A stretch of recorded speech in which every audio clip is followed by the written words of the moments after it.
A plan to bring an ice rink to the Erie Canal brings threats from the state. The safety got to be on the ice, and this ice is safe.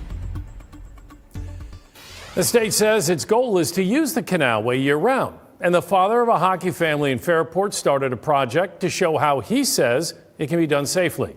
The rink at Parenton Park caught the attention of Chief Investigative Reporter Berkeley Breen, and then it caught the attention of lawyers for New York State. The state is threatening Brian Stancampiano after his plans to bring hockey to the canal went public. That's a pump, a heavy-duty pump that is submerged in the water. Stancampiano is an expert at backyard rinks, and he learned how to build canal ice by going to the Rideau Canal in Ottawa, the longest skating rink in the world. But last week, Stancampiano got a voicemail from the New York Power Authority threatening legal action for trespassing and putting lives in danger.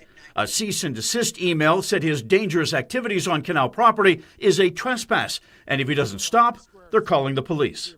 Needless to say, it was concerning. It seemed awful heavy-handed.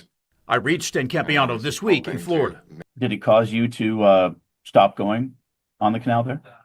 Well, I'm out of town. I've ceased. I haven't done any activities. All right, you ready to do this? Let's do it. Before the threats from the State Canal Corporation and Power Authority, I met Stancampiano on the canal ice. What's it like being out here on the canal skating and playing hockey?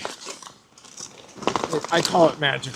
His dream is a winter festival at Parenton Park, a skating rink on the tennis courts, and if it's cold enough, skating on the canal. It requires a lot of community education. It requires a lot of stakeholders to agree that it's possible.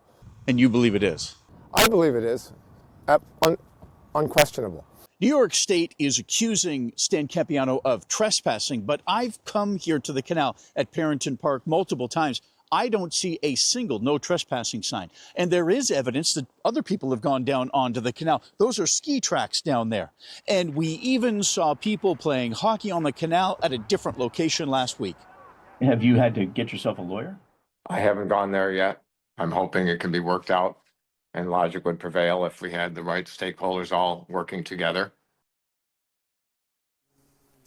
And 30 minutes ago, I got a response from the New York Power Authority. They write, the intention of the cease and desist communication was to ensure safety on the canal. So, Brett, now we know, despite the lack of no trespassing signs along the canal, you are not allowed to go down into the canal at wintertime unless you have a permit. So, Burke, Brian gets the warnings from the state, but as you pointed out, he's not the only one to go out on the canal. No, there's all kinds of people on the canal. Like I showed you the footprints here.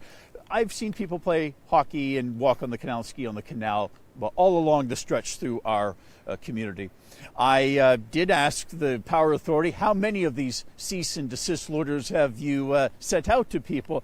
They either didn't, they either couldn't or wouldn't share that number. We know of at least one, and it happened here. All right, very good, Burke. Thank you. Stancampiano presented his winter festival idea to local leaders last summer. Their report says they liked the idea, but worried about the amount of work and money. The winter of 2023 was so warm, the consensus is there was probably 4 days of outdoor skating.